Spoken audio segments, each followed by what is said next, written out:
கடலூர் மாவட்டம் புவனகிரி அருகேயுள்ள பொன்னேரி ஏரியில் ஆகாய தாமரையை அகற்றுகிறோம் என ஏரி நீரை வீணாக்கும் அதிகாரிகளால் விவசாயிகள் கவலையடைந்துள்ளனர். புவனகிரி பகுதியில் உள்ள பொன்னேரி ஏரி அப்பகுதியில் விவசாயத்திற்கும் நீர் ஆதாரமாகவும் உள்ளது. ஏரியில் உள்ள ஆகாய தாமரையை அகற்றி பராமரிப்பு பணிகளை மேற்கொள்ளாத விடியா அரசு தற்போது ஆகாய தாமரைகளை அகற்றுகிறோம் என்று ஏரி நீரை திறந்துவிட்டு வீணாக்கி வருகிறது. இதனால் பயிர் பாசனத்திற்கு பற்றாக்குறை ஏற்பட்டு பயிர் கருகும் நிலை உள்ளதாக எண்ணி விவசாயிகள் கலக்கத்தில் உள்ளனர். திருச்செந்தூர் சுப்பிரமணிய சுவாமி கோயிலில் பௌர்ணமி தினத்தையொட்டி ஆயிரக்கணக்கான பக்தர்கள் குவிந்த நிலையில் அடிப்படை வசதிகள் இல்லாமல் பக்தர்கள் மிகுந்த அவதிக்குள்ளாகினர்.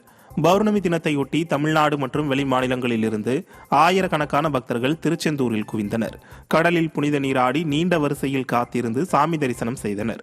பக்தர்களுக்கு தேவையான குடிநீர் வசதி, கழிப்பிட வசதி, தங்கும் வசதி போன்ற அடிப்படை வசதிகளை கோயில் நிர்வாகமும் மாவட்ட நிர்வாகமும் செய்து தராததால் பக்தர்கள் மிகுந்த சிரமத்திற்கு உள்ளாகினர்.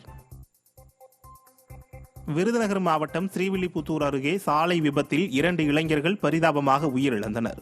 போடிநாயக்கனூரைச் சேர்ந்த கிருஷ்ணமூர்த்தி மற்றும் ஜெயபிரகாஷ் இருவரும் சிவகாசிக்கு நிகழ்ச்சி ஒன்றில் கலந்து கொள்வதற்காக சென்றுள்ளனர்.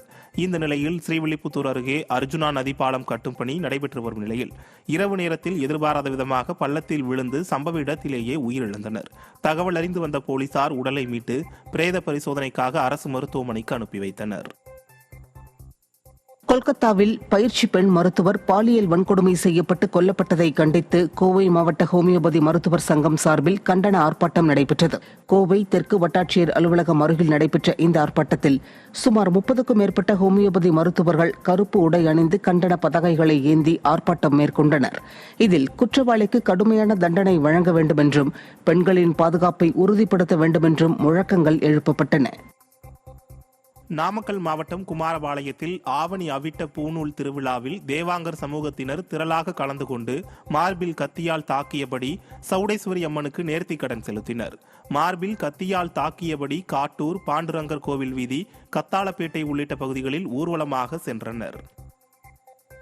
திருவண்ணாமலை மாவட்டம் அண்ணாமலையார் கோயில் ஆவணி மாத பௌர்ணமி கிரிவலத்தில் முறையான பாதுகாப்பு ஏற்பாடுகளை ஏற்படுத்த தவறியதாக விடியா அரசின் மாவட்ட நிர்வாகம் மீதும் அறநிலையத்துறை மீதும் பக்தர்கள் குற்றம் சாட்டினர். 10 லட்சத்திற்கும் மேற்பட்டோர் பங்கேற்ற கிரிவலத்தில் அடிப்படை வசதிகளான குடிநீர் வசதி, கழிவறை வசதி இல்லாமல் 2 கிலோமீட்டர் தொலைவிற்கு வெயிலில் காத்து கிடந்ததாக பக்தர்கள் வேதனை தெரிவித்தனர். தொடர்ந்து ராஜகோபுரம் வழியாக சுவாமி தரிசனம் செய்கையில் ஏற்பட்ட கூட்ட நெரிசலை திறனற்ற திமுக அரசின் ஏவல் துறை கட்டுப்படுத்தவில்லை எனவும் பக்தர்கள் குற்றம் சாட்டியுள்ளனர். மேலும் போக்குவரத்து நெரிசல் ஏற்பட்டதாக கூறும் மக்கள் இதுதான் யாரும் குறை கூற முடியாத ஆட்சி நடத்தும் லட்சணமா என கேள்வி எழுப்பியுள்ளனர். தருமபுரி மாவட்டம் பெண்ணாகரம் அடுத்துள்ள ஏரியூரில் நிலத்தகராறில் இருதரப்பினர் தாக்கிக் கொண்ட சம்பவம் பரபரப்பை ஏற்படுத்தியுள்ளது. ஏரியூர் பகுதியைச் சேர்ந்த பிரபாகரன் மற்றும் நாகராஜ் இருவருக்கும் இடையே நிலத்தகராறு இருந்து வந்த நிலையில் விசாரணைக்காக காவல் நிலையம் வந்தபோது வெளியே 2 தரப்பினரும் ஒருவரை ஒருவர் தாக்கிக் கொண்டனர். இதனால் அப்பகுதியில் பெரும் பரபரப்பு ஏற்பட்ட நிலையில் இந்த சம்பவத்தின் சிசிடிவி காட்சி வெளியாகியுள்ளது.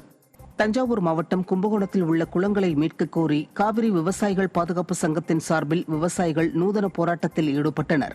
கும்பகோணம் நகரில் உள்ள 44 குளங்களில் தற்போது 5 குளங்களில் மட்டுமே நீர் உள்ளதாகவும் மற்றவை ஆக்கிரமிக்கப்பட்டும் தூர்வாரப்படாமலும் இருப்பதாகவும் குற்றம் சாட்டிய விவசாயிகள் ஆய்குளத்தில் இறங்கி குடம் மற்றும் பாட்டில்களில் கொண்டு வந்த நீரை கீழே ஊற்றி போராட்டத்தில் ஈடுபட்டனர். இந்த போராட்டத்தில் உரிய நடவடிக்கை எடுக்காத திறனற்ற திமுக அரசின் பொதுப்பணித்துறை, வருவாய்த்துறை மற்றும் மாநகராட்சி நிர்வாகத்தை கண்டித்து விவசாயிகள் முழக்கங்கள் எழுப்பினர். தூத்துக்குடி மாவட்டம் புன்னக்காயல் மீனவ கிராமத்தில் 60 நாட்களாக குடிநீர் வழங்கப்படாததை கண்டித்து கிராம மக்கள் காலிக்குடங்களுடன் மாவட்ட ஆட்சியர் அலுவலகத்தை முற்றுகையிட்டு போராட்டத்தில் ஈடுபட்டனர். புன்னக்காயல் மீனவ கிராமத்திற்கு விடியா திமுக அரசு 60 நாட்களாக குடிநீர் வழங்கவில்லை என அப்பகுதி மக்கள் குற்றம் சாட்டியுள்ளனர். இதனால் கிராம மக்கள் தண்ணீரை விலைக்கு வாங்கும் அவல நிலை ஏற்பட்டுள்ளதாக மக்கள் வேதனை தெரிவித்துள்ளனர். இதனால் அப்பகுதி மக்கள் தங்களுக்கு குடிநீர் வழங்க வலியுறுத்தி காலிக்குடங்களுடன் மாவட்ட ஆட்சியர் அலுவலகத்தை முற்றுகையிட்டு போராட்டத்தில் ஈடுபட்டனர். விடியா திமுக அரசால் மக்களுக்கு குடிநீர் கூட வழங்க முடியவில்லையா என பொதுமக்கள் கேள்வி எழுப்பியுள்ளனர். எங்க ஊர்ல தண்ணி, அதாவது ஒரு மனிதனுக்கு அன்றாட தேவையில முக்கியமான ஒண்ணு குடிநீர். அந்த குடிநீர் எங்க ஊர்ல கிடைக்கவே மாட்டேங்கி. ஊர்ல முந்தி சொன்னாங்க உங்களுக்கு 1 வாரத்துக்குள்ள வந்துரும், 10 நாளையில வந்துரும், 15 நாளையில வந்துரும். இப்போ ஒரு மாசத்துக்கு முன்னாடி 65 நாள் ஆயிட்டு எங்களுக்கு தண்ணி வரல. இப்ப தண்ணி வரலைன்னா நாங்க குடிநீருக்கு எங்க சொல்றோம்? தாம்பரம் மாநகராட்சிக்குட்பட்ட அஸ்தினாபுரம் 22வது வார்டு மேற்கு திருமலை நகரில் மழைநீர் வடிகால்வாய் அமைக்கும் பணிக்காக பள்ளம் எடுக்கப்பட்டு தற்போது வரை முடிவடையாமல் உள்ளது. இதனால் இந்த சாலையில் செல்லும் பொதுமக்கள் மிகுந்த இன்னலுக்கு ஆளாகி வருவதை தொடர்ந்து விடிய அரசு பொதுப்பணித்துறையினரின் அலட்சிய பணியை அதிமுக மாமன்ற உறுப்பினர் கிருஷ்ணமூர்த்தி தடுத்து நிறுத்தினார். மேலும் புதிதாக பணி மேற்கொள்ள தோண்டப்படும் பள்ளத்தின் அருகே கழிவுநீர் குழாய்கள் செல்வதால் அங்கு மழைநீர் வடிகால்வாய் அமைப்பதற்கு பள்ளம் தோண்டினால் சுகாதார சீர்கேடு ஏற்படும் நிலை உருவாகும் என்றும் இதற்கான மாற்று ஏற்பாடுகளை விடிய அரசு செய்ய வேண்டும் எனவும் கிருஷ்ணமூர்த்தி வலியுறுத்தியுள்ளார்.